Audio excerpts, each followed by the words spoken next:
Essa aula em específica é sobre a relação entre Newton e Maxwell. Ela constrói em cima de uma aula que eu dei no primeiro dia da Física Geral Experimental 1. Então a gente vai voltar para aquela aula e vai rever aquele conteúdo e vamos adicionar justamente a parte de Maxwell. Então a gente pretende ter uma visão panorâmica da mecânica de Newton e do eletromagnetismo de Maxwell. Então, assim como Newton foi o pai da mecânica, nós tomamos o James Maxwell como sendo o pai do eletromagnetismo. Embora ele não seja tão famoso como Newton, as contribuições dele são no nível, né? Ok. Sempre vai aparecer meu e-mail na tela principal. Você pode utilizar ele para comunicação.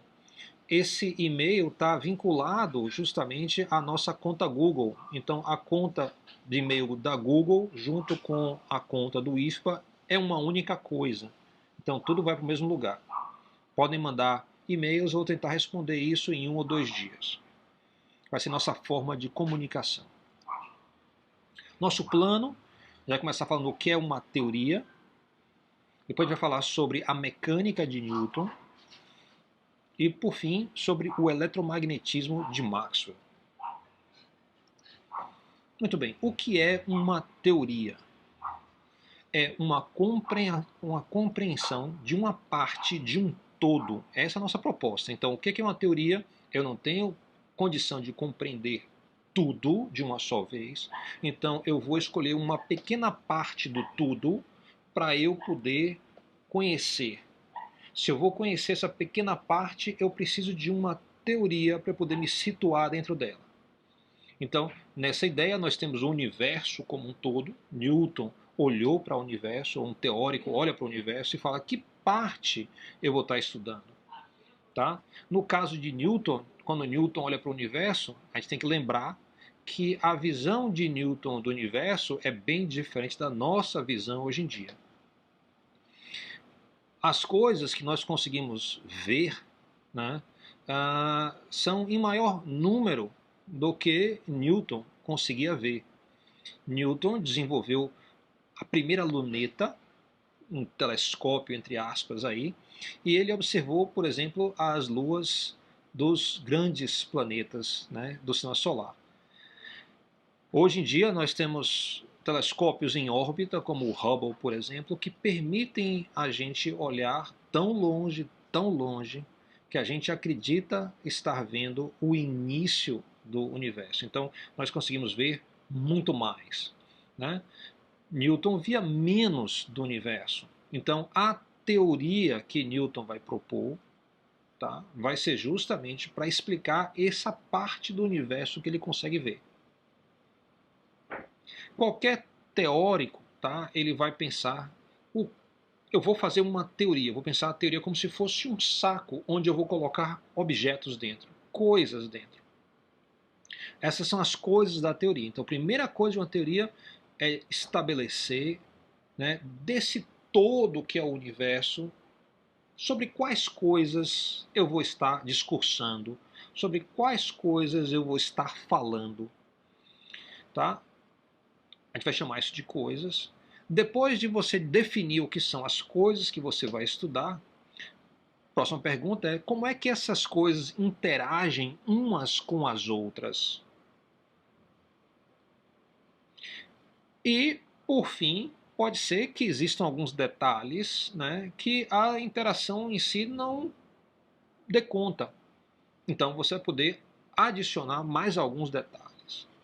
Então, primeiro, dizer sobre quais coisas, depois como as coisas interagem, depois detalhes de acabamento para poder a teoria ficar redonda. Se tudo funcionar bem, a sua teoria vai se aplicar ao mundo real. Note que o nome mundo real aí na tela é o planeta Terra menor do que o planeta Terra à esquerda. Ou seja, a gente está reconhecendo que a minha teoria não explica tudo, explica uma pequena parte desse tudo.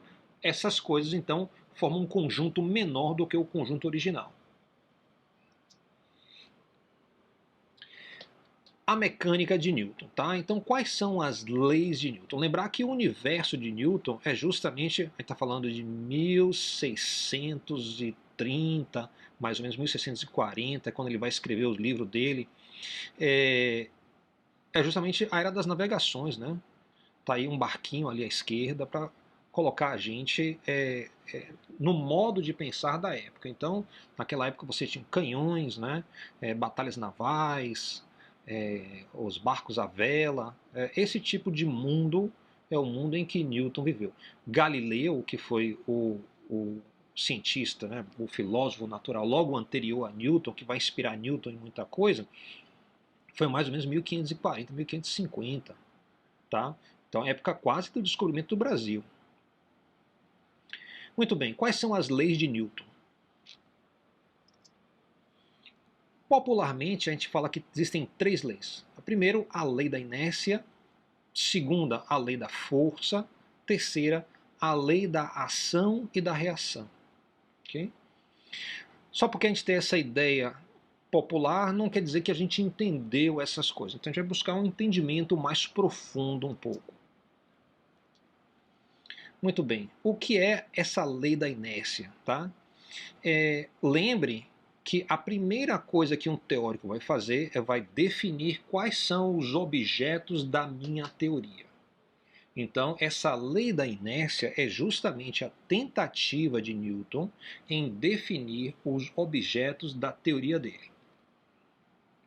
Primeira coisa, o que é inércia? Alguém tem alguma ideia do que é inércia? Isso aqui não é um monólogo não, viu, minha gente? Vocês podem falar livremente. Vocês lembram aí o que é inércia? Quem lembra? Ou quem sabe o que é inércia? Certo? A tendência de um corpo ficar parado ou movimento constante. Isso o que você explica com isso? Não me é claro não, de forma alguma. O que é isso? Você pode melhorar isso?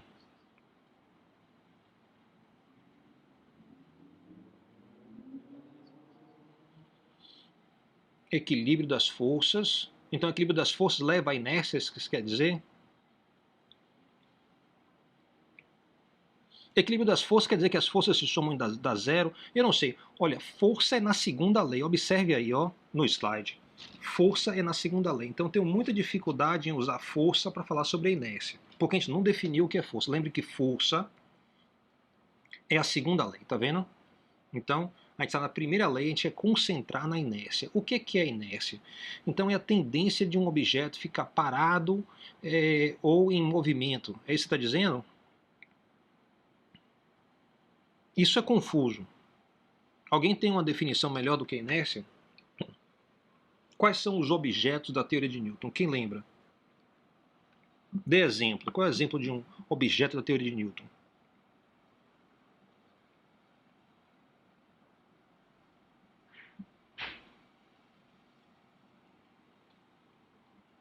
Exemplo?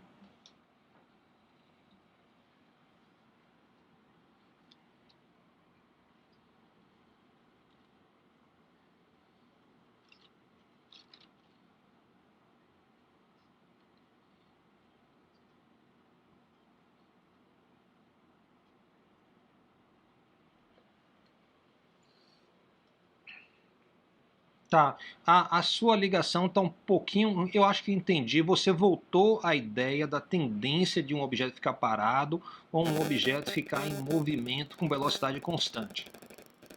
Aí você poderia entrar em coisas como, por exemplo, oh meu Deus, qual é a inércia do vácuo, por exemplo? O vácuo fica parado ou em movimento constante. É muito complicado isso. Ele realmente fica parado, né? O vácuo, você imagina, está parado ou está em movimento constante. É complicado isso. Então você não consegue distinguir direito quais são os objetos da teoria de Newton. Precisamos definir essas coisas sem a ideia de força, sem estar dizendo é uma coisa ficar parada, porque não sei se vocês percebem, mas por trás de ele fica parado ou então em velocidade constante, uma tendência de um objeto ficar parado ou em velocidade constante, você está excluindo justamente a situação onde a força age. Então você está dizendo é um objeto em que a força não está agindo, né? e você está usando força de novo indiretamente. Então, isso aí está meio viciado. É isso, você está dizendo, quando você fala isso, que um objeto fica parado ou em velocidade constante, está dizendo que o objeto não fica sozinho acelerado. Né? Mas acelerado tem a ver com força. Quando você aplica uma força, você acelera alguma coisa. Então, vamos abandonar esse caminho. Diga de novo.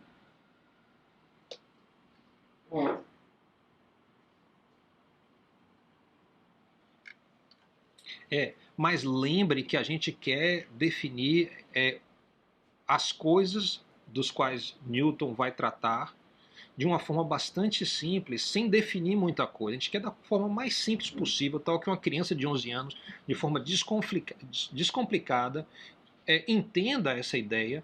Né? E aí o que a gente pode fazer? A gente pode sugerir exemplos. Então, quais são os exemplos de coisas de Newton? Então, lembre que a gente está tentando definir o que são as coisas de Newton. A gente fala, olha, a primeira lei, que é a lei da inércia, define essas coisas. Então, que coisas são essas? Vamos começar com um exemplo. Então, com certeza, uma cadeira é um exemplo de um objeto, de uma coisa de Newton. Então, as leis de Newton vão se aplicar às cadeiras, vão se aplicar, por exemplo, às pessoas quando elas estão se movimentando. Então, o movimento das pessoas também vai ser regido pelas leis de Newton, de certa forma. Né? Com certeza, o movimento dos astros.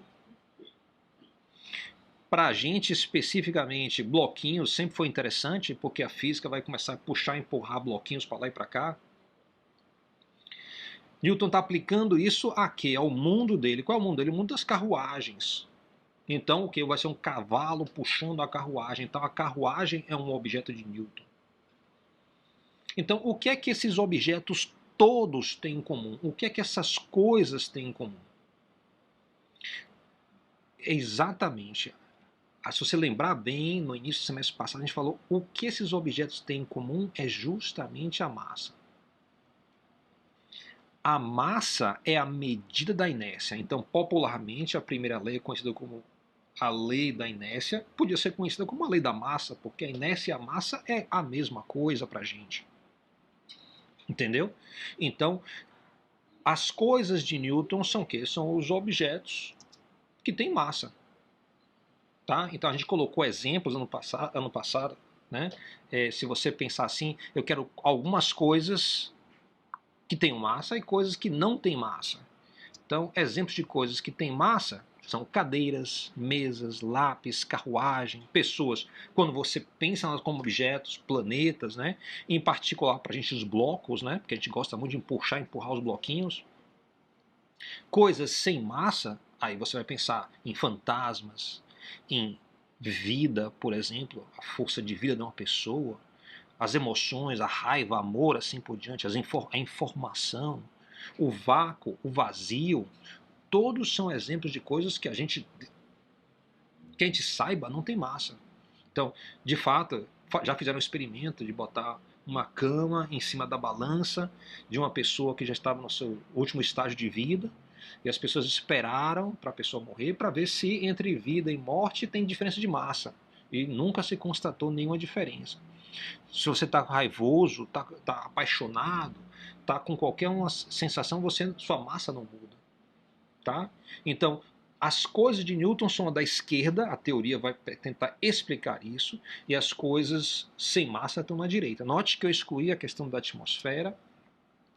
A atmosfera, tá? O ar tem massa, então pertence à coluna da esquerda. Newton fala então, as coisas da minha teoria são essas aí, as coisas com massa, a da esquerda. Então ele colocou o bloquinho dentro da sacola que representa a teoria. Então a primeira lei de Newton, de forma bastante simples, ele está dizendo as coisas da minha teoria têm massa. Aí você pode perguntar, e qual a relação com aquela história do fica parado entre movimento? A gente vai ver daqui a pouco. Ok? Então a primeira lei vai estabelecer o domínio de validade da teoria dele. Minha teoria serve para isso. Por que a gente está revisando isso? Porque daqui a pouco a gente vai fazer a mesma coisa para a teoria de Maxwell. Então, se a gente entender essa parte, a gente vai entender o que é que Maxwell está fazendo mais adiante. Não se usa a primeira lei para resolver problemas na física. Ela define os objetos da teoria. Então é muito engraçado isso, você pega livros e mais livros de física, onde tem lá a primeira lei, aí tem um bocado de problema proposto. Segunda lei, problema proposto. Terceira lei, problema proposto. Acontece que, na verdade, quando você parte para resolver questões da primeira lei, você só está classificando. As perguntas são todas disfarçadas. Estão dizendo, este é um objeto que se comporta como os objetos que têm massa?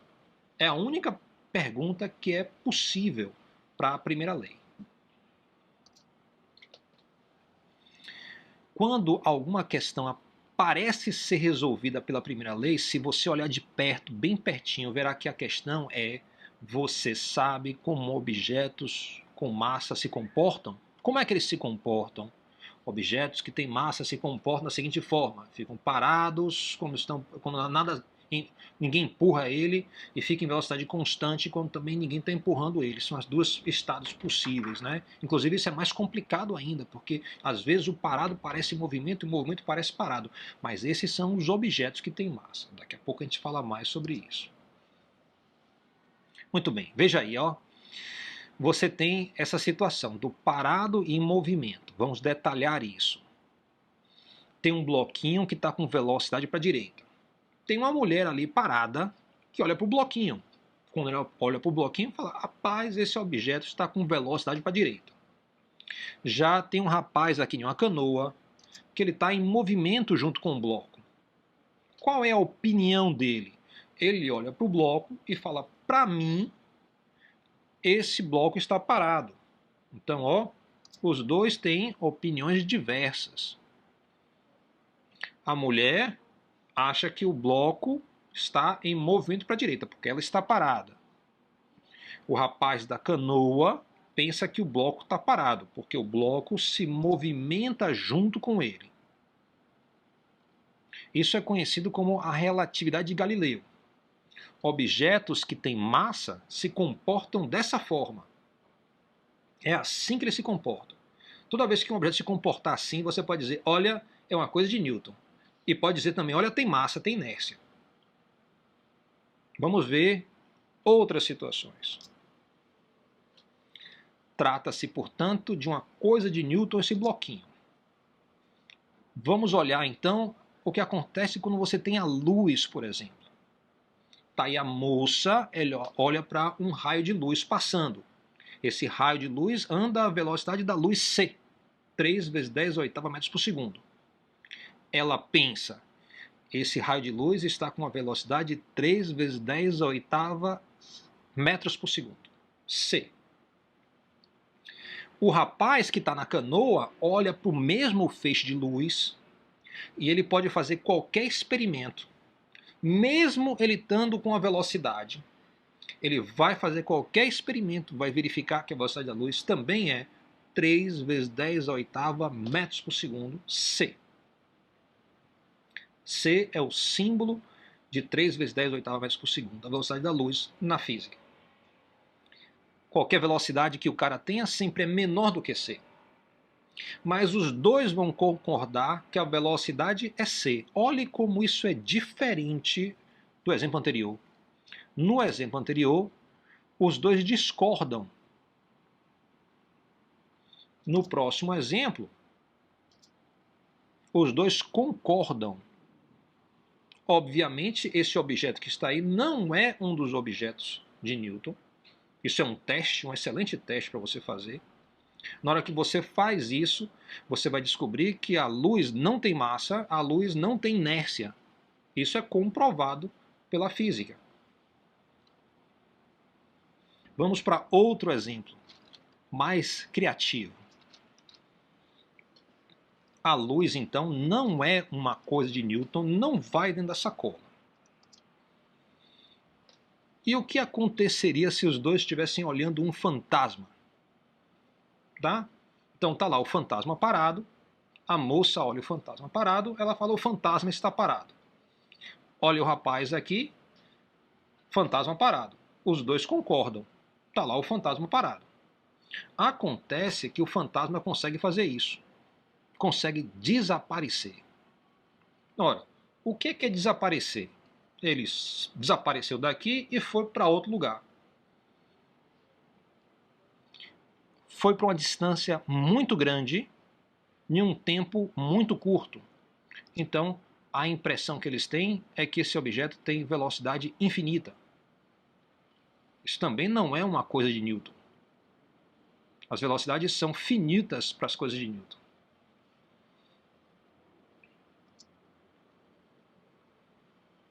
Então, tá aí.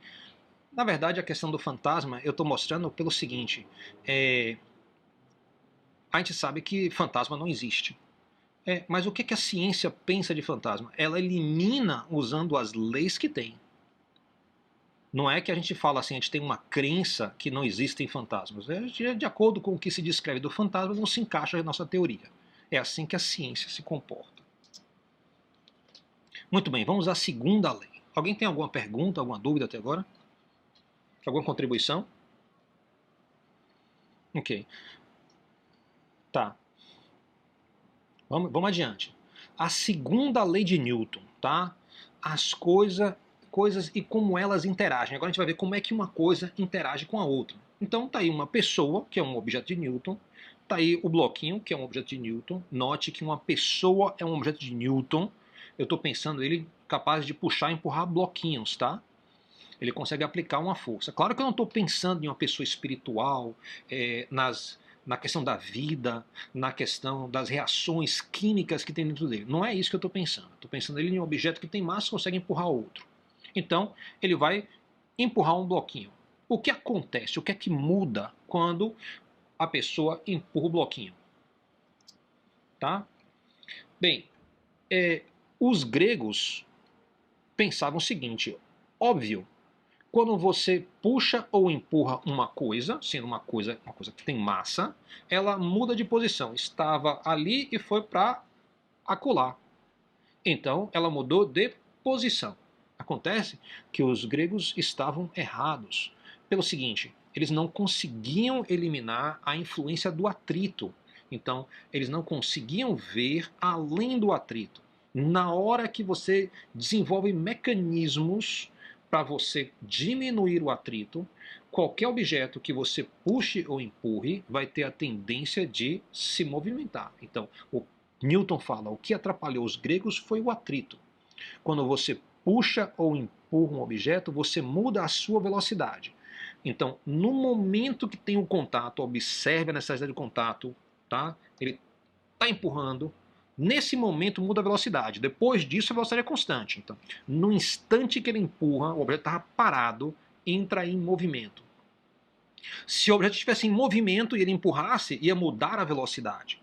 Então, puxar ou empurrar uma coisa muda a velocidade dessa coisa. Essa é a segunda lei de Newton. Essa é a nossa definição de trabalho da força. O que é força? É um puxão ou um empurrão. Quando você puxa ou empurra uma coisa, o que acontece com ela? Ela vai mudar de velocidade.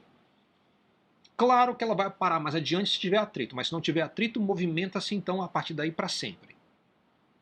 Isso é verdadeiro para os astros que estão no céu, os planetas, né, as estrelas assim por diante, que estão aí com velocidade constante, andando no dia a dia sem nada puxar ou empurrar elas, tá? Então elas vão se movimentando de forma contínua. Muito bem. A segunda lei, então, um puxão ou um empurrão muda a velocidade de uma coisa. Vamos ver então o que acontece. Puxa, empurra, aconteceu isso. Note que ficou esquisito, né?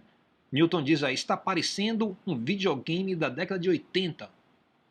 Então ele vai precisar de uma terceira lei que eu falei lá no início. Eu falei, olha, tem as coisas, tem a interação das coisas, depois pode precisar colocar mais outra lei para adequar os detalhes. Então, no mundo real, quando duas coisas passam assim, ó, elas não passam uma por dentro da outra, como aconteceu aí, ó.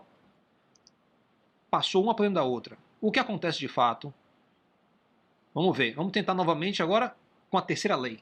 A terceira lei diz o seguinte: melhorou, ficou mais realista. dois corpos não podem estar no mesmo lugar ao mesmo tempo. Então você pode pensar aí que é uma lei antifantasma. O fantasma consegue atravessar os objetos. Um objeto não pode atravessar o outro, senão seria um fantasma. Tem que bater. A terceira lei de Newton, conhecida também como ação e reação, diz o seguinte: dois corpos não podem, de forma alguma, ocupar a mesma posição no espaço. Então, ó, bateu. Essa é a terceira lei de Newton na sua essência, de forma simples. Revisando, as coisas têm massa, um puxão ou empurrão muda a velocidade de uma coisa, duas coisas não podem ocupar um mesmo lugar ao mesmo tempo. Síntese. Esse é Newton.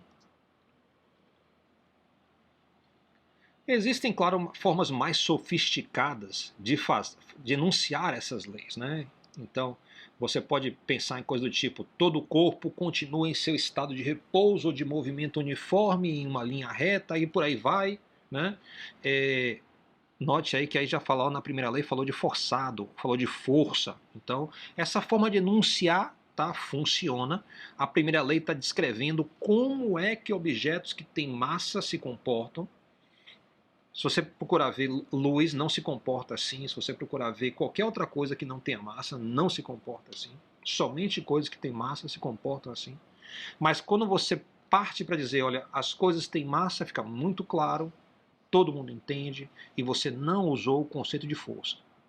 Segunda lei, está aí de forma mais elegante também, a terceira lei diz a seguinte: a toda ação há sempre uma reação oposta e de igual intensidade, ou as ações mútuas de dois corpos, um sobre o outro, são sempre iguais e dirigidas em sentidos opostos. Tá? Parece meio complicado demais quando podia ser simples. O que mais Newton fez? Newton fez o seguinte: ele propôs uma forma para a força entre esses objetos que têm massa. Isso é a parte das três leis. Então, ele fez as três leis de Newton, fez a teoria da gravitação universal e ainda teve uma terceira contribuição, que eu não vou falar sobre hoje, foi sobre como funcionam as cores. Ele tentou falar um pouco sobre a luz, ele percebeu que a luz era uma coisa diferente, então ele tentou descrever a luz, fez uma teoria sobre as cores. Essa teoria da gravitação fala o seguinte: as coisas da minha teoria puxam levemente umas às outras. Esse puxão tem a seguinte forma. Então, a proposta dessa forma é justamente a contribuição de Newton para se entender a gravidade. Então, você tem dois objetos aqui à esquerda, a massa 1 e a massa m2, uma puxa a outra, só porque tem massa. Para que serve a gravitação universal? Faz as coisas caírem no chão, organiza os astros, o universo em larga escala, as galáxias, os aglomerados, tá? Todas as grandes estruturas são organizadas pela gravitação. Também a gravitação é responsável pelas marés alta e baixa. A gente tem duas marés altas e duas marés baixas durante 24 horas. Na época de Newton, ninguém conseguia explicar isso, porque tinha duas marés altas e duas marés baixas. Ele conseguiu fazer isso. E ele fez tudo isso basicamente durante uma quarentena, devido a uma pandemia. Ele foi ficar na fazenda de um tio dele, muito parecido com a nossa situação hoje em dia, né, de pandemia. Foi lá que tinha essa árvore que supostamente caiu a maçã. Bem, uma coisa, essa gravitação universal que é meio esquisita, e ele já se debruçou sobre isso, quando eu falei antes sobre as três leis, a gente falou obrigatoriamente tem que ter o contato entre dois objetos para um empurrar o outro.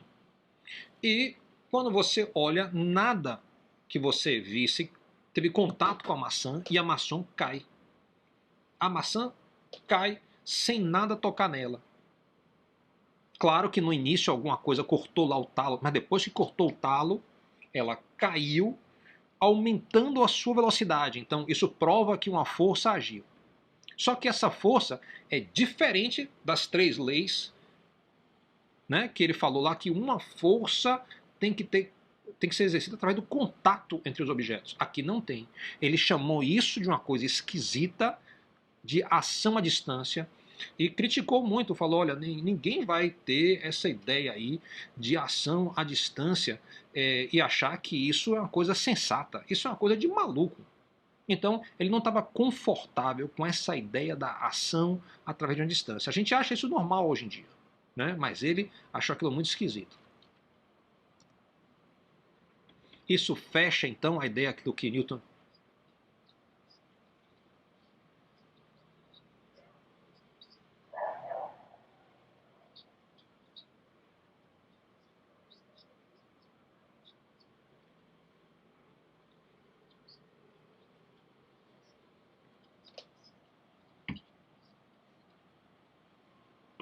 Veja aí que interessante, né?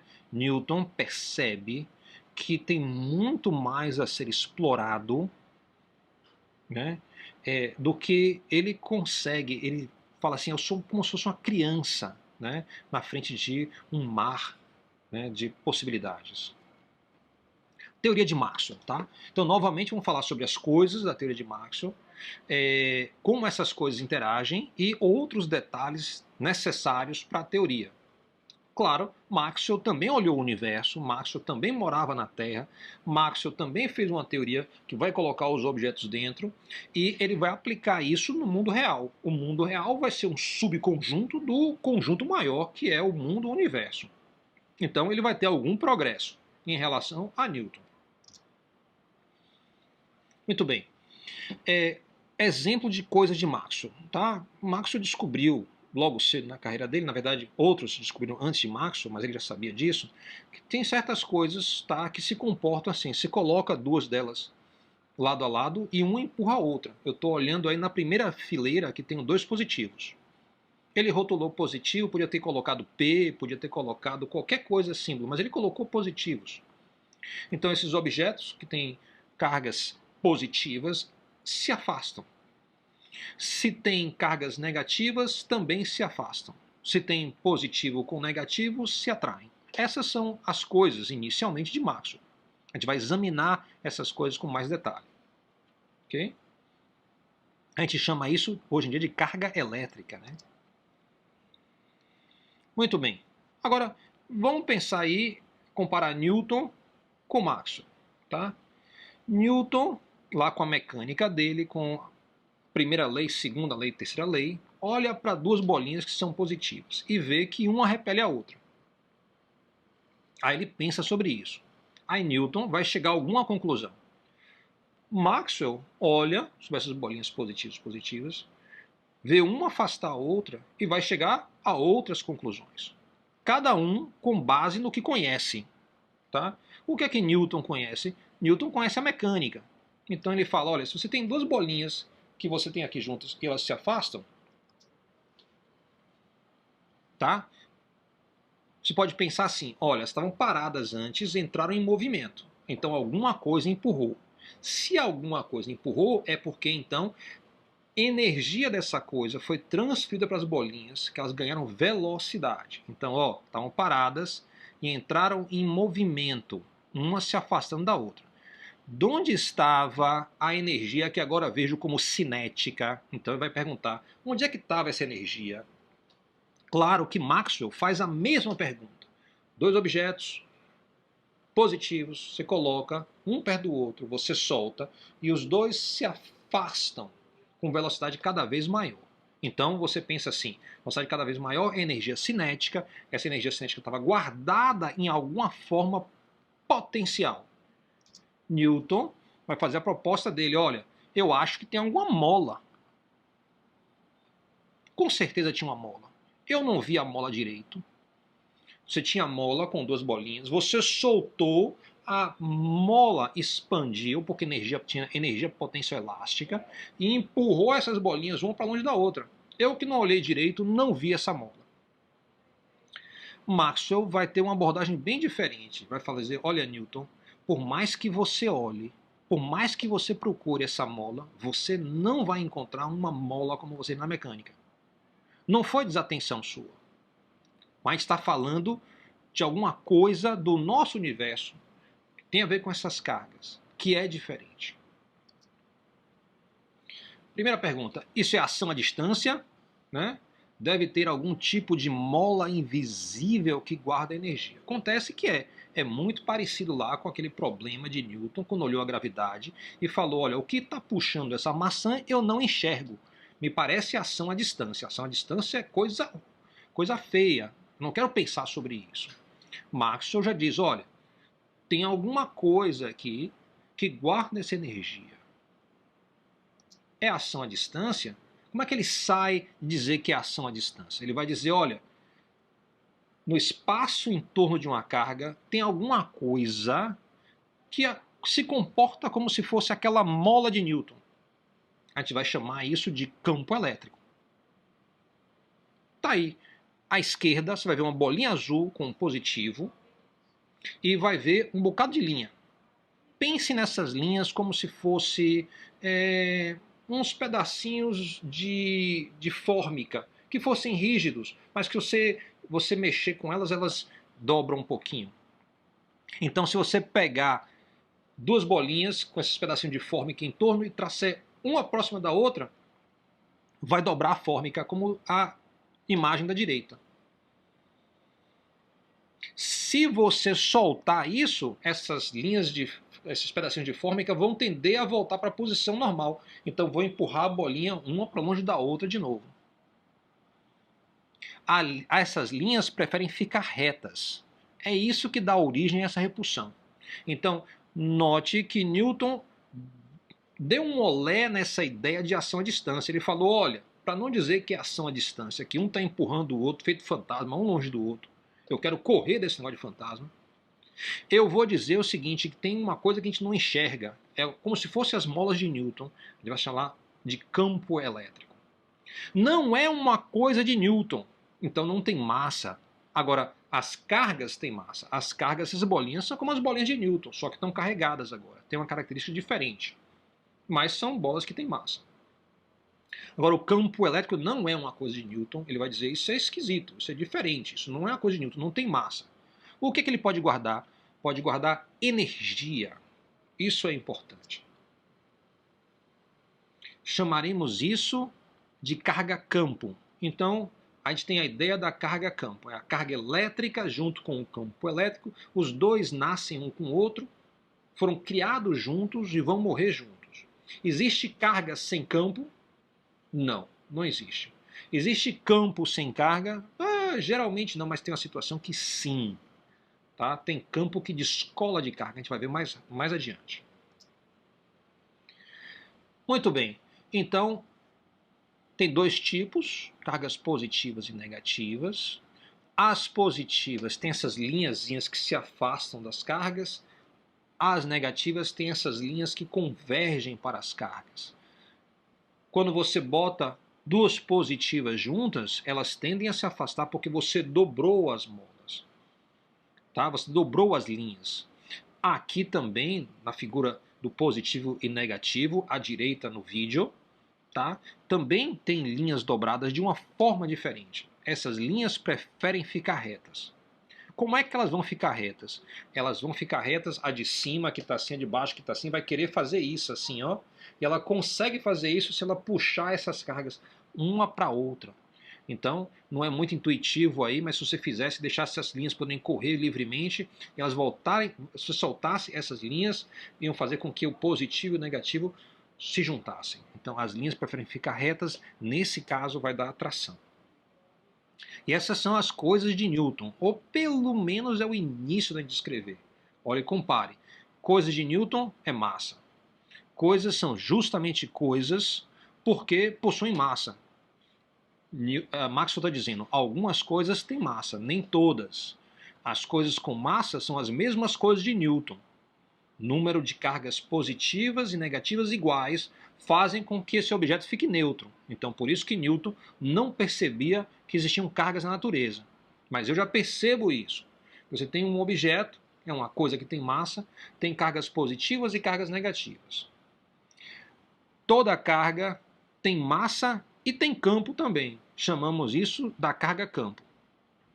E, principalmente, eu vou dizer que o campo elétrico é uma coisa porque guarda energia como se fosse uma mola. Então, note que o campo não tem massa, mas guarda energia. O critério de Newton para dizer que era uma coisa era tinha massa. O critério de Maxwell já é diferente. Isso é uma coisa do nosso universo, porque ou tem massa ou guarda energia. Olha que interessante. Exemplo de carga-campo: próton e elétron. Essas são as partículas fundamentais da natureza que trazem essa característica que Maxwell está reconhecendo. Tá? Então, se guarda energia, é uma coisa. Mudança de paradigma, né? O campo, seja esse elétrico ou magnético, é um substantivo concreto ou abstrato, aí tentando juntar o que a gente está estudando com o português. Explique por quê. Alguém quer tentar fazer isso? Quem explica?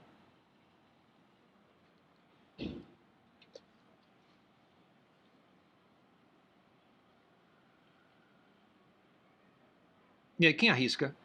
Campo é um substantivo concreto ou abstrato?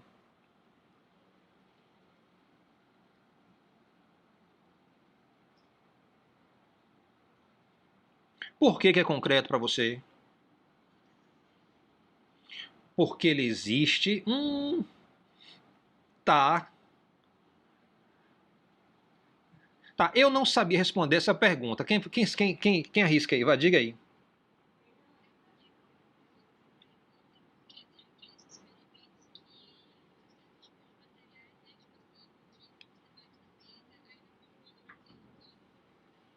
Sim, sim, você consegue enxergar, é verdade, você consegue enxergar o campo indiretamente.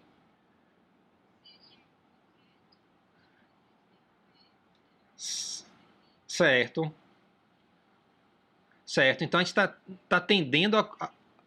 Pode falar.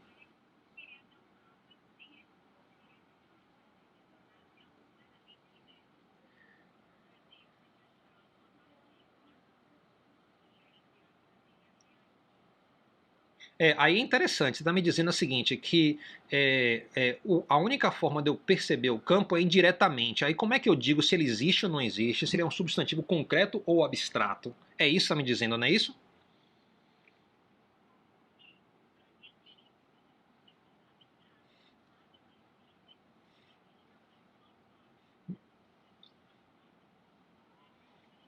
Sim, sim.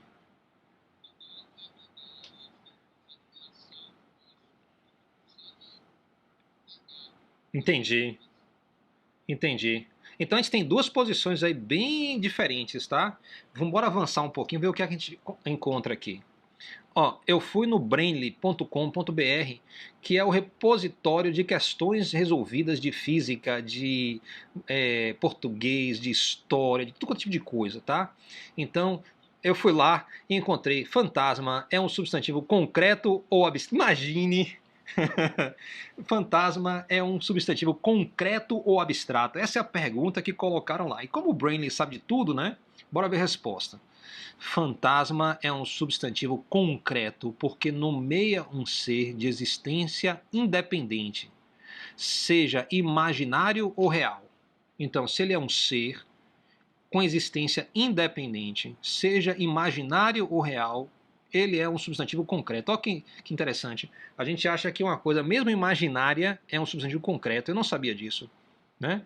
Então, ele diz aí: fantasma é um substantivo concreto, está nomeando uma entidade. Então, a entidade é considerada como se fosse um objeto, tá? E é substantivo concreto. Né? Interessante isso.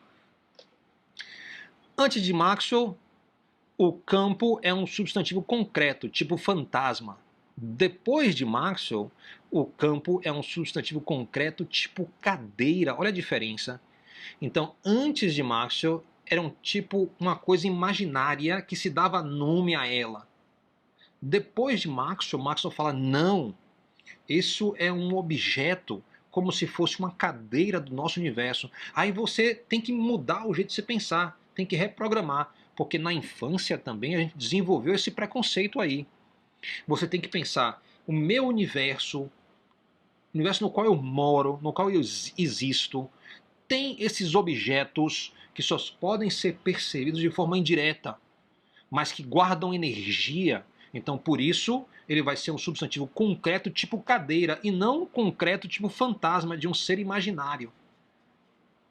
Ó que interessante, né? O Brandy veio trazer essa perspectiva para a gente.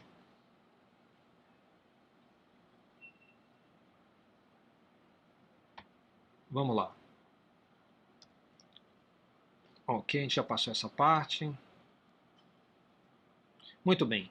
Então, a carga-campo, ela não é tão trivial quanto a gente imagina. Primeira coisa que a gente vai perceber, olha, tá lá a carga-campo. Velocidade igual a zero. Você vê ela assim. Você vê um campo elétrico. Agora, se você pegar essa mesma carga-campo e puxar, der a ela uma velocidade relativa a você, você já enxerga uma coisa um pouco diferente. Uma carga que se movimenta com velocidade constante. Continua tendo aquelas linhas de campo, eu botei cinza claro aí, mas aparece uma novidade, agora aparece um campo magnético. Olha como é que é o campo magnético aí. Tá vendo essas linhas que dão volta assim? Ela está se movimentando para a direita e tem uma coisa dando volta assim? Pois é, isso é o que a gente chama de campo magnético. Então a gente começou achando que o objeto de Newton era a carga campo elétrico. Agora a gente está percebendo que era a carga campo elétrico porque ela estava parada, mas quando ela tem uma velocidade constante em relação a gente, aí aparece campo elétrico e campo magnético. Então a carga ela vai ser a origem do campo elétrico, mas também é a origem quando há movimento do campo magnético. Isso a gente vai estudar lá na segunda parte do nosso curso, com mais detalhe. Mas não para aí. Essas coisas de Newton são mais esquisitas ainda. Ó aqui, ó.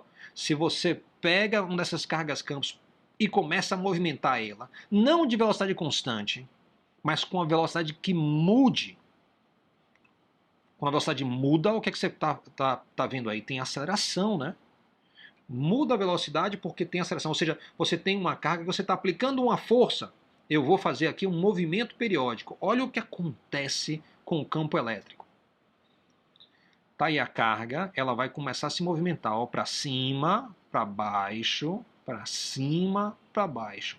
Acontece que conforme ela vai se movimentando, as linhas do campo também vão sacudindo de forma defasada em relação ao movimento dela, tal que você tem a noção de que tem como se fosse uma onda se afastando, né, se movimentando ao longo de um fio. Isso, minha gente, é energia que está indo embora. Mas não para por aí. Você tem um campo elétrico oscilante. Acontece o seguinte, sempre que você tem o campo elétrico, também aparece o campo magnético, cada movimento, segundo a segunda imagem do meio. Então, naquele movimento que eu mostrei, de forma simplificada, eu mostrei o que acontece com o campo elétrico. Mas ali por cima também tem um saculejo do campo magnético que está dando volta. O resultado disso é que quando você movimenta uma carga para cima e para baixo, em vermelho aí você tem uma representação dessas linhas de campo elétricas, né? Saindo de forma concêntrica em relação ao centro, mas também de forma perpendicular aparece um saculejo, as linhas em azul, do campo magnético. O resultado disso tudo é que quando você sacode essa carga de forma que você tem aceleração, movimenta para cima e para baixo, você dá um saculejo no campo elétrico, dá um saculejo no campo magnético, porque tem velocidade, tem movimento, e esse saculejo leva ao desprendimento de pedaços desse campo elétrico e magnético que vão embora com uma velocidade muito grande. Que velocidade? A velocidade de 3 vezes 10 à oitava metros por segundo. Pois é, minha gente, se você pegar uma carga e movimentar assim, para cima e para baixo, você vai causar esse saculejo. E esse saculejo vai embora em uma velocidade muito grande.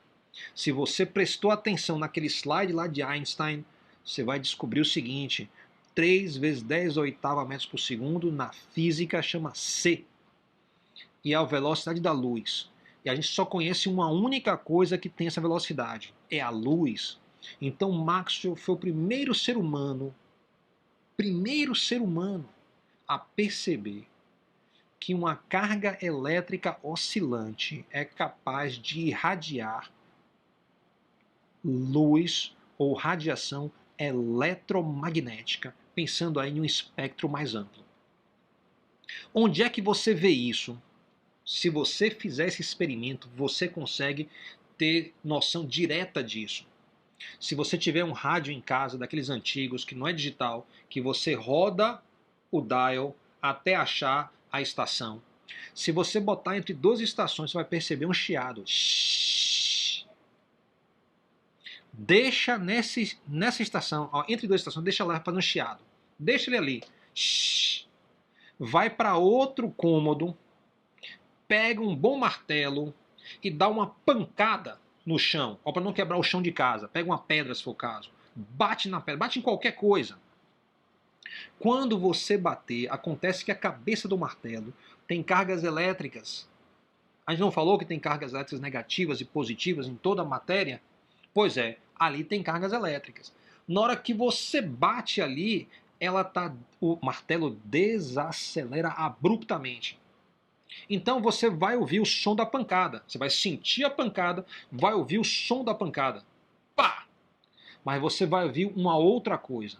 No outro cômodo, sem ter nem pra quê, daquele rádio que saía tsh, vai sair um tsh mais forte. Vai ser justamente parte da radiação eletromagnética que você gerou com a pancada indo para outro cômodo. Então, quando você bateu o martelo, você fez ali o seu primeira emissão de ondas eletromagnéticas no espectro de rádio. Então, foi o seu primeiro broadcast aí, se você pensa em termos de emissão, né, de ondas eletromagnéticas. Tão simples quanto isso. Aí você imagina, por exemplo, como é que é o ambiente eletromagnético perto ao lado do motor de gasolina. Se você ligar o motor lá e botar um radinho do lado, você vai tudo quanto de bagunça. Porque tem aceleração de matéria, a matéria tem carga, se tem aceleração de matéria, tem emissão eletromagnética. Isso é a coisa que Maxwell está chamando a atenção, é o que ele quer colocar dentro do saco que ele chama de teoria. São essas coisas que habitam nosso universo. Claro que você tem que sempre lembrar que a coisa mais fundamental que é feita de positivos e negativos é o átomo. O átomo tem cargas em oscilação lá, né, dando voltas. Se dá volta, isso quer dizer que é capaz de emitir radiação eletromagnética. Emite energia que sai a 3 vezes 10 oitava metros por segundo se distanciando. E a gente sabe que a matéria pode fazer isso. É tão simples quanto pega um aramezinho aí, liga o fogão na cozinha, coloca o arame. Ele esquentando, ele vai brilhar. Esse brilho é luz. Onde é que vem essa luz? Vem justamente da oscilação dos elétrons na eletrosfera. Um dos grandes mistérios que essa ideia de Maxwell trouxe, né, é justamente o seguinte: se o elétron está dando voltas no átomo e tem uma certa velocidade, e ele emite luz, ele perde velocidade, então ele vai chegar mais perto do núcleo. E se ele fizer isso de novo, ele chega mais perto do núcleo. E se ele fizer de novo, chega mais perto do núcleo. Então, Maxwell chegou à conclusão: nada deveria existir. Porque os elétrons, quando perdem velocidade, se aproximam do núcleo, vai chegar uma hora que bate no núcleo lá e vai virar toda a matéria, vai ter um colapso, não vai existir nenhum átomo, só vai ter uma sopa de positivos e negativos bem compacta. O que vai resolver isso é o que a gente chama de teoria quântica. A teoria quântica vai dizer, olha, tem uma menor quantidade de energia que um elétron pode perder, a partir da qual ele não perde mais. É impossível. Essa é outra característica, outra teoria. Mas você vê que Maxwell está trazendo um bocado de ideia aí, coisa que vai ter aplicação tecnológica a perder de vista, mas ele também já trouxe um problema. Olha, tem coisa aqui que a gente não conhece, que já gerou outra teoria. Muito bem, Maxwell foi o primeiro ser humano a compreender que a luz é uma radiação eletromagnética. Vocês não sabem como isso é importante. Toda vez que eu falo, eu fico arrepiado. Isso então gera um novo modelo para a luz. Que modelo é esse? Maxwell, a gente vai falar sobre o modelo daqui a pouco, tá? Então Maxwell colocou na sacola dele, ó, colocou a luz, já tinha a mecânica de Newton, porque ele fala sobre objetos que têm massa, as cargas positivas e negativas. Trouxe a carga-campo, colocou na sacola. Junto veio também campos elétricos e magnéticos, veio corrente, veio circuito, veio ímã. Tudo isso para dentro da sacola. Então essas são as coisas que ele vai tentar dizer como é que elas interagem, a teoria do eletromagnetismo. Quais são as aplicações? A gente vai aplicar em... Então a gente vai entender o que é um resistor. O resistor é capaz de pegar energia elétrica e transformar em calor. O que é um capacitor? O capacitor é capaz de pegar energia mecânica, por exemplo, energia elétrica, e guardar por um tempo a perder de vista. Então ele consegue armazenar energia. Como é que ele faz isso no campo elétrico do capacitor? Lembra que a gente falou? O campo elétrico é uma coisa porque tem energia. Olha, se tem energia, eu coloco lá energia, é o campo elétrico entre as placas e eu guardo energia para usar mais tarde. Ideia brilhante. Funciona. É banco capacitivo. Indutor. Indutor é outra ideia. Indutor é o seguinte, você pega um fio, faz um bocado de volta, tá? E esse fio agora é um indutor. Quando você passa uma corrente elétrica ali, você cria, porque a carga tem movimento, tem campo magnético, ele cria um campo magnético. E o campo magnético é uma coisa por quê? Porque também guarda energia. Então você acabou de ter uma outra forma de guardar energia. É um banco indutor. Você guarda energia para usar mais tarde. Principalmente, você vai pegar esses componentes, o R, o L e o C, vai montar circuitos. O circuito RLC é responsável pela transmissão eletromagnética, pelo rádio, pelas telecomunicações, por tudo isso. Então, essa ideia básica de Newton, você sacode uma carga e você faz emitir luz, dá origem às telecomunicações. Também o circuito RLC vai ser central para automação e controle. É assim que você faz sensor, para poder você medir movimento ou características de um sistema. Então, seu sensor vai ter resistores, capacitores e indutores que vão funcionar em um circuito RLC. Então, basicamente para a gente isso é tudo.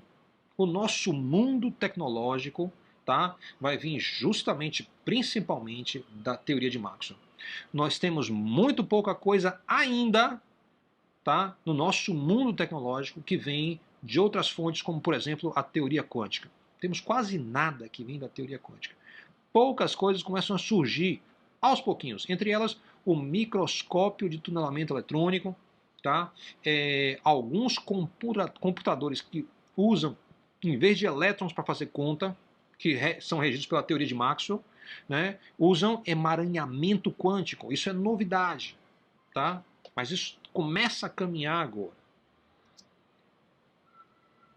Coisas que ficaram fora da sacola. Então, assim como a gente fez duas listas lá em Newton, a gente falou, olha, o que está dentro, o que está fora, tá? Então a gente começa a olhar o que está fora da sacola também. Ficou fora da sacola o calor. Então, o eletromagnetismo de Maxwell não explica o calor. O calor vai ser explicado pela termodinâmica. Como eu falei para vocês, a teoria de Maxwell não entende direito por que o elétron não cai no núcleo do átomo. Então, quem vai explicar isso é a quântica. Também não explica o que acontece quando um objeto vai muito, muito rápido, próximo à velocidade da luz. Isso é a relatividade restrita de Einstein. E não explica essa novidade recente que a gente conseguiu medir, tinha sido teorizada por Einstein lá em 1940, mais ou menos, né? São as ondas gravitacionais. Tá? Isso vai ser explicado pela relatividade geral. Também a teoria de Maxwell não explica informação, nem consciência, nem outras coisas desse tipo. Algumas pessoas pensavam que o eletromagnetismo podia explicar os fantasmas. Então, na década de 40, 50, muita gente ficava ouvindo o rádio quando estava fora de sintonia e procurando palavras dentro desse chiado. Okay? Isso não foi muito para frente, não. Mas tem alguns bons filmes que falam sobre isso. Ok, então a história de cada um. Compare. 3 leis da mecânica, gravitação universal, teoria das cores. Newton não sabia muito bem o que fazer com a luz. Tá? A teoria das cores, ele passou a luz por um prisma e falou, olha, tem cores. Isso é bem simples, uma abordagem bem simples. Teoria de Maxwell.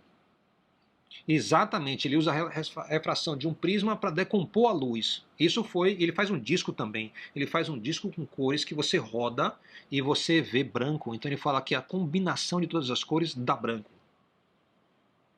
Muito bem, então, pode falar.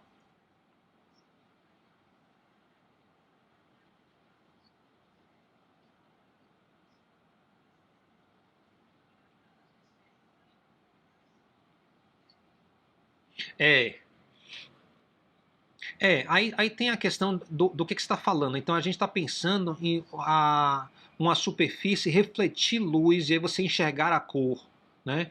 Então você está falando isso, você pode girar, quando você gira de fato pode ter branco. Agora, quando você mistura as tintas, que aí já é pigmento, é diferente a interação, você vai ver preto. Muito bem. Então, olha aí, no lado direito, note aí que você tem uma primeira lei, uma segunda lei, uma terceira lei, uma quarta lei. Maxwell não fez nenhuma dessas leis. Eu botei o nome da pessoa que fez a lei. Olha aí. E essas leis aí vieram muito antes de Maxwell, algumas delas de 100 anos antes. Então o que é que Maxwell fez? Maxwell juntou foi tudo. Ele pegou essas 4 leis, juntou e disse, olha, essas 4 leis formam um corpo, é uma síntese que eu estou fazendo, e com essa síntese eu mostro que a luz é uma radiação eletromagnética. Então, olha aí, ele fez uma síntese, ele fez uma correção em uma dessas equações. Só teve um termo que ele corrigiu e juntou as 4. Esse é o grande efeito de Maxwell. Note aí que é diferente. Newton propôs, e aí todo mundo viu a consequência. Newton viu um bocado de consequência desgarrada e juntou tudo e fez uma síntese. Bem diferente a abordagem. Muito bem, vamos lá às leis de Maxwell, tá? Então, o que ele diz é o seguinte, ele fala, se você tem uma carga elétrica à esquerda e você coloca ela dentro de um campo elétrico externo, então um campo que foi gerado por outras cargas, o que acontece? Ela é puxada. Então aí é o equivalente à segunda lei de Newton. O que acontece? Como é que é a interação das coisas?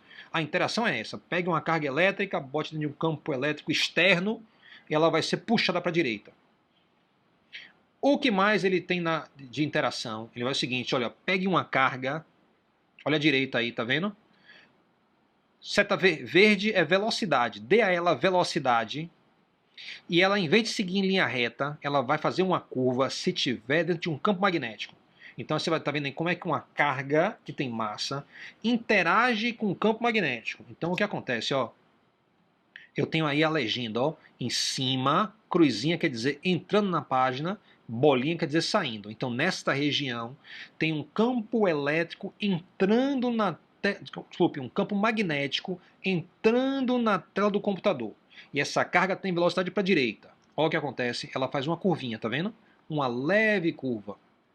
A esquerda, campo elétrico, faz uma aceleração da carga.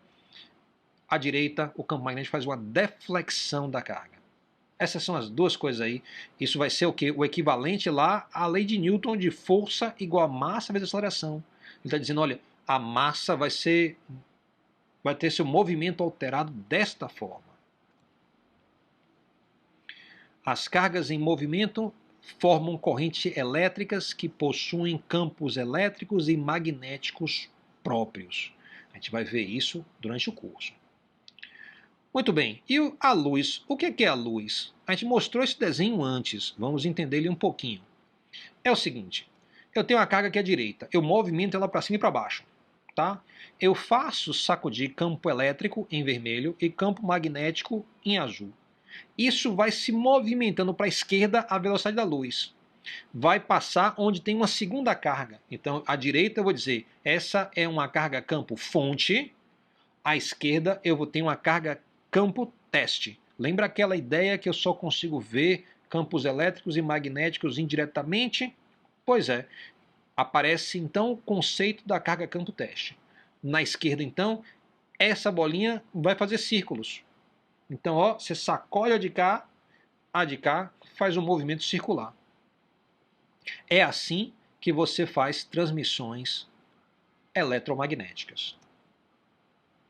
Bora ver como é que isso acontece. Digamos que eu tenho aqui duas estações. Uma no topo de uma colina, outra na parte de baixo. Aí você tem antenas. E nessas antenas existem cargas, porque as antenas são metálicas. Tem cargas livres.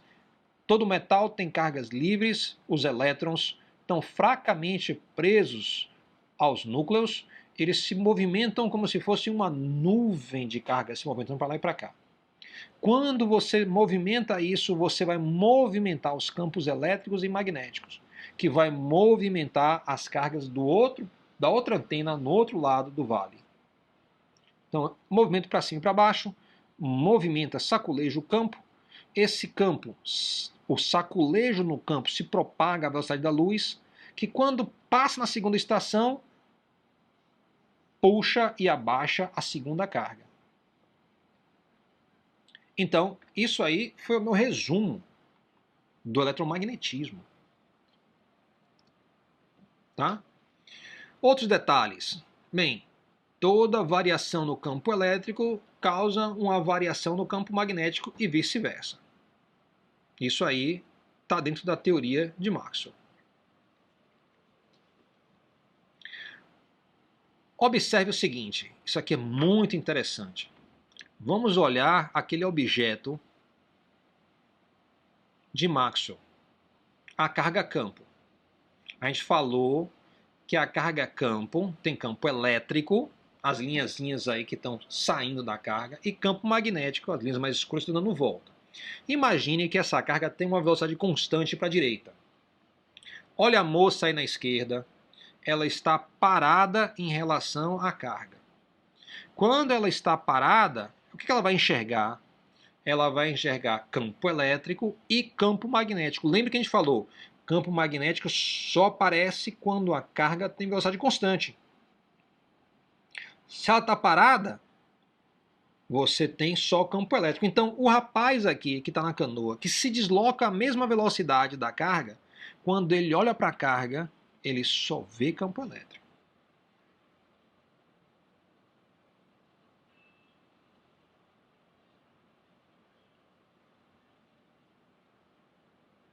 Se ele tiver a mesma velocidade que a carga, ele não vai enxergar campo magnético. Você só enxerga campo magnético se você tiver uma velocidade diferente. Isso é muito importante. Isso vai dar ideias lá ao Einstein sobre o que é relatividade.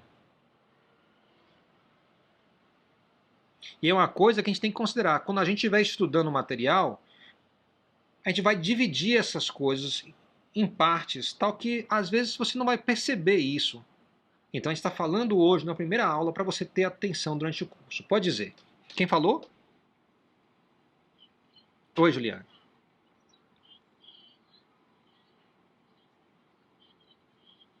Ó, ela tá olhando para a carga, tá? Para a bolinha azul.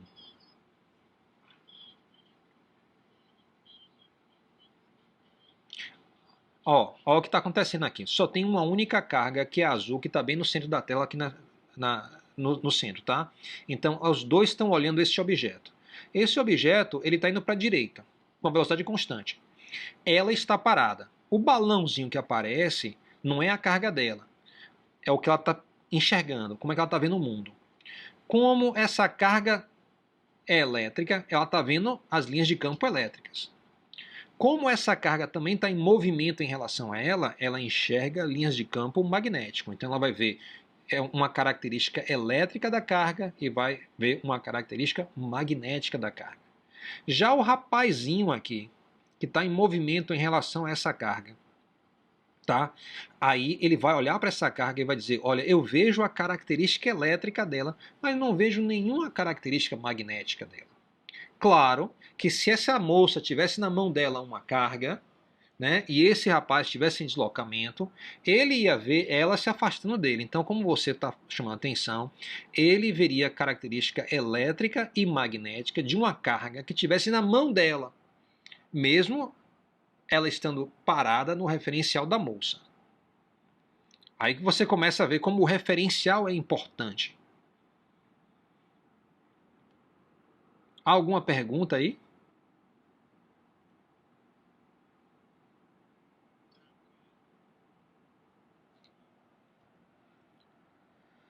Ok, minha gente.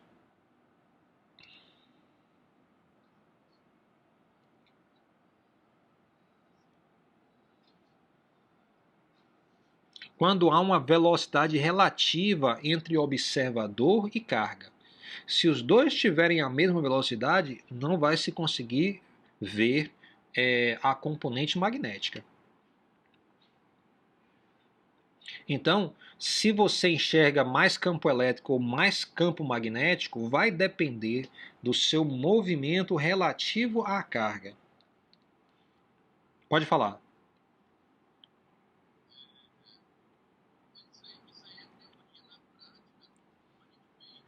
Tem sim, tem. Isso é muito tranquilo. Até se você pegar você pode usar um amperímetro para fazer esses testes todos, você vai conseguir perceber isso. Isso é muito tranquilo.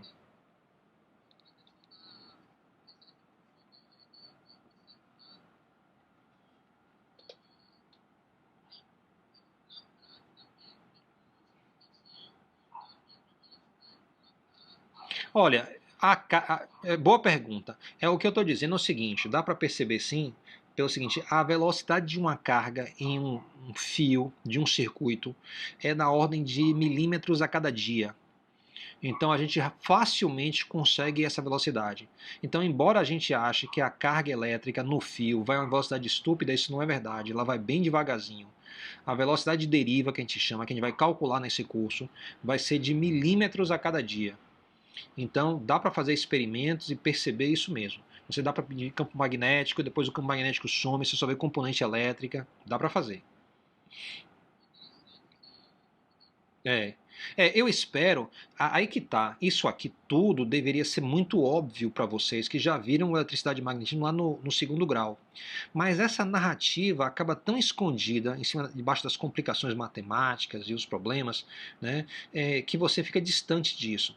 Então, a minha ideia nessa primeira aula é dar essa visão panorâmica para você ver como as coisas são conectadas e como as coisas têm uma complexidade muito interessante, que você vai também, durante o curso, estudar coisas fragmentadas, que você vai poder voltar para essa primeira aula e falar, não, olha, isso aqui tem a ver com aquela primeira aula, ó, isso encaixa aqui, isso encaixa ali, isso encaixa aqui.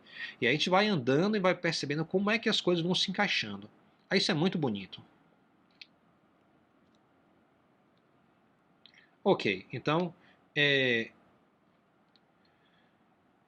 Maxwell, ele vai falar o seguinte, embora não fosse óbvio, a gente vai falar para Maxwell, né? Embora não fosse óbvio para Maxwell e muito menos para Newton, no dia a dia, quase tudo é eletromagnético, exceto o puxão gravitacional para baixo, as marés, o movimento dos astros e o brilho de alguns sais.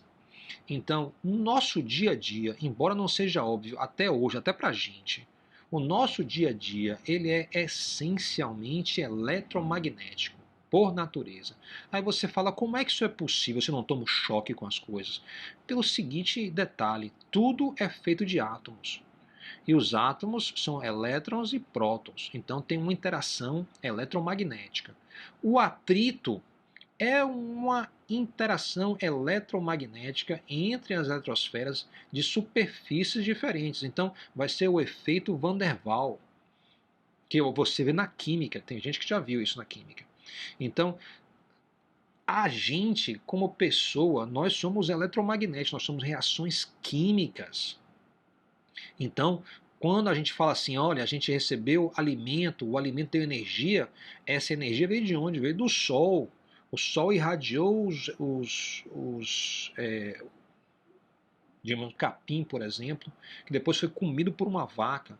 Aquela energia do Sol, que foi luz, foi transformada, foi guardada a luz nos campos elétricos dos átomos, nos compostos, que você depois vai fazer uma engenharia reversa química para você liberar essa energia no seu organismo para você utilizar. Então, tudo nosso é eletromagnético, exceto a gravidade, que puxa para baixo, as marés, o movimento dos astros também é gravidade e o brilho de alguns sais. Que brilho é esse? Tem alguns sais que brilham naturalmente. Essa luz não vem da eletrosfera. Essa luz vem do núcleo do átomo. E ali são reações nucleares, que não diz respeito ao eletromagnetismo. Isso é outra teoria. Tá? Isso vai ser outra teoria que vai tratar do que acontece a nível de núcleo de átomo. Então, fora essas poucas coisas, o resto, tudo em nossa vida é eletromagnético. Por isso que essa disciplina é muito importante. Ok, minha gente. Alguém tem alguma pergunta, alguma contribuição? Diga. Ah, tá. Tá, ali eu não sei, eu não sou médico, tá? Mas eu imagino que seja o seguinte: você, através da pressão, cria uma tensão eletromagnética que se propaga ao longo do nervo e vai lhe dar a impressão de que houve um choque elétrico, tá? Mas é uma coisa, uma batida mecânica que é transformado em pulso eletromagnético a nível celular que vai dar no seu cérebro que você vai interpretar como sendo um choque. Então, aquele sensor não está ali para receber esse tipo de estímulo, foi um estímulo errado, deu uma sensação errada e você percebeu aquilo como choque elétrico. Tá, mas tem a ver com, como eu falei, a vida é essencialmente eletromagnética, pelo que a gente saiba. O pensamento, tem algumas pessoas que acham que tem a ver com quântica também. Né? Outras pessoas não, acham que o eletromagnetismo é capaz de explicar o pensamento. Essa é a fronteira da ciência hoje. Tá bom, minha gente.